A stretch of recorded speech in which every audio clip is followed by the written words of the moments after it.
The idea that this is an election year and we ought to stop governing or stop the business of this city is absolutely absurd. Every member of the city council right now can't tell you they'll be here in January. It's just ridiculous and silly. You know, this is a professional government. I expect people to act in a way that recognizes that when you look at New Bedford, you're looking for stability, you're looking for consistency, you're looking for no nonsense. They said they wanted to weigh in on this. God bless them. They'll weigh in on it. This program is brought to you by MenuJoy.com. We show menus, you browse, you decide. I have appointed Dave Provencher acting chief of the New Bedford Police Department, pending his confirmation before the City Council. I have called a special meeting of the City Council to be held on Wednesday, April 20th at 6 p.m. for the purpose of considering this appointment. Now, my feeling is that Deputy Chief Provencher will be a great police chief. He served 3 years under Arthur Moniz as the deputy chief. He served 6 months when I first took office as the interim chief. He has served now for almost 5 years as the deputy chief under Ron Teachman. The rank command in our police department is similar to the military, so it's chief and then it's deputy chief. He has the experience, well over 30 years of experience in the department, and I think that he'll do a very, very excellent job. I expect that the council will take up his appointment on Wednesday night. What I'd like to do is see that politics not permeate in any way the police department. I think we've tried very hard since January of 2006 to see that the police department is run in a very professional way without any tinge of politics, and I'd like to see that continue. I think that's the key to having a successful police department. Well, I think our police chief is an appointment that's made by the mayor. So the question is there a confirmation process? And in looking at all the legal materials and opinions, my feeling is rather than bring that to a head, let me send down this appointment to the City Council, and I feel very confident that they will give the acting chief a fair hearing and that they will act appropriately. I think that he is, bar none, from within inside the department, the individual that should become the chief, and I think that the council will agree with me on that. And I want to make sure we take the politics out of it, and I did not in any way want to appoint Chief Provencher and have his term be marred by bickering and backbiting by the City Council. So my gut feeling is they want an opportunity to sit down and talk to the chief, then he's going to go down there and he's going to give them that opportunity. But I also want to say something very clearly. Ron Teachman did not go down to the City Council for confirmation. Arthur Moniz did not go down to the City Council for confirmation. And Arthur Kelly, our first chief that was not part of civil service, went to the council because he was not a New Bedford police officer, not because he was being named chief. But he was not a New Bedford police officer, so he had to be confirmed as a New Bedford police officer.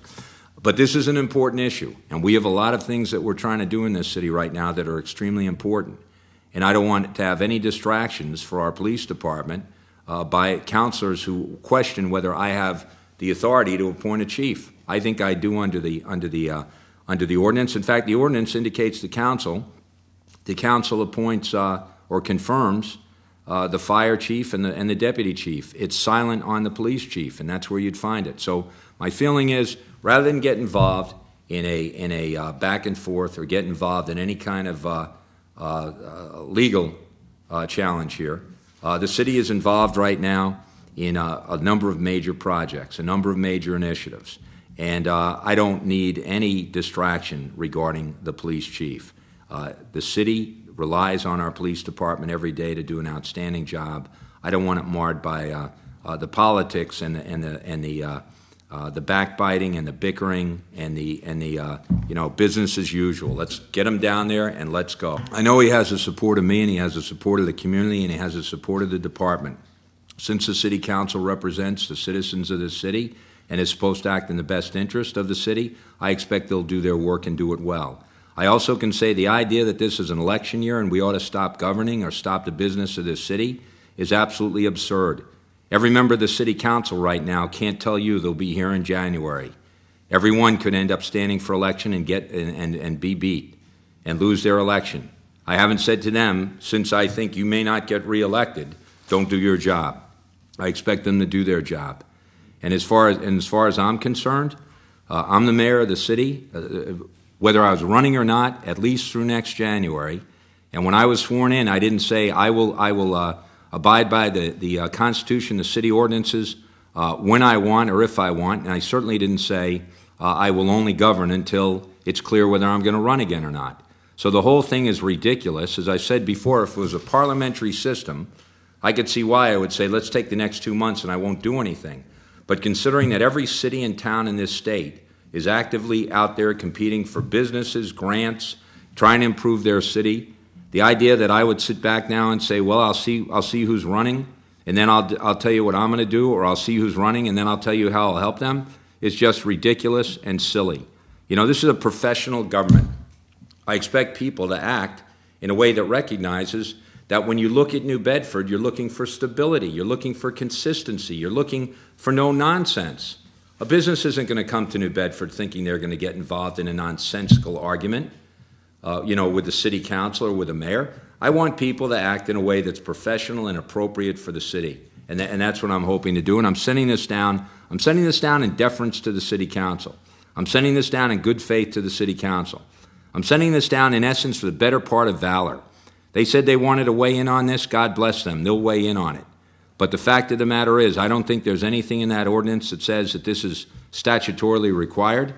And I think that if they get bogged down in whether or not that they approve this chief, that is going to be a telltale sign as to whether or not they can get anything done this year. And that'll be something that I'll be very interested in. They want to ask Prevention any questions they want, go to it.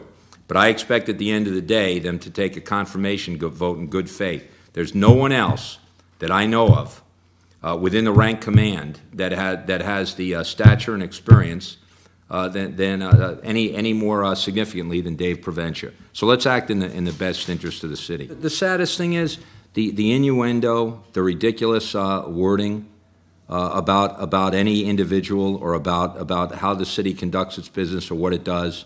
Not only hurts the city, besmirches, and I never use that word. I'm not even sure what that word means, but besmirches the city and the individuals who use it. I mean, a sweetheart deal. The normal contract for a chief is 3 years. Preventia's getting a contract for under a year and a half, basically through the next fiscal year.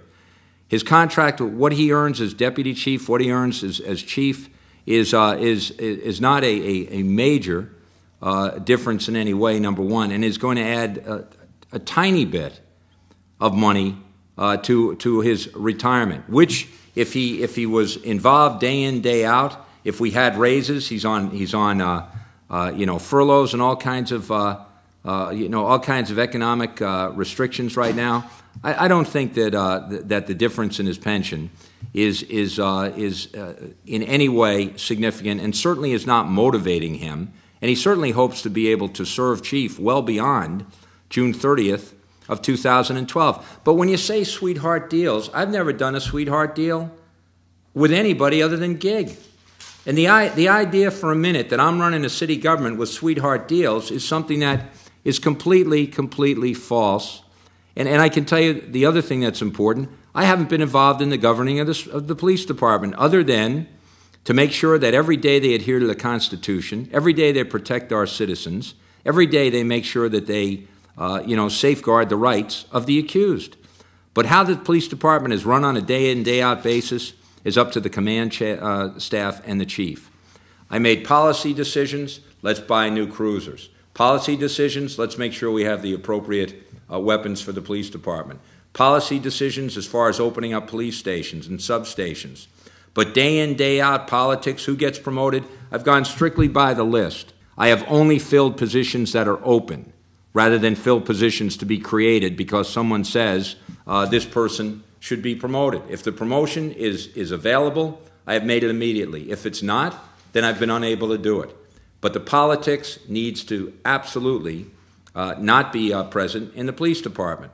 And that's something that I stand by. As far as counselors getting involved in police activities or police matters, that's something I think's out of bounds, and when they do, they should go public with it so everyone understands.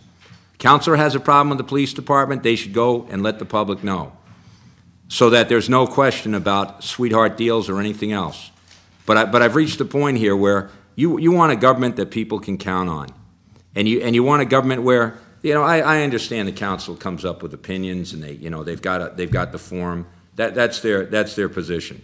But to suggest that the reason Proventia is being appointed chief is anything other than he's the most qualified person and he will do an outstanding job is just not a fact. This program is brought to you by MenuJoy.com. We show menus, you browse, you decide.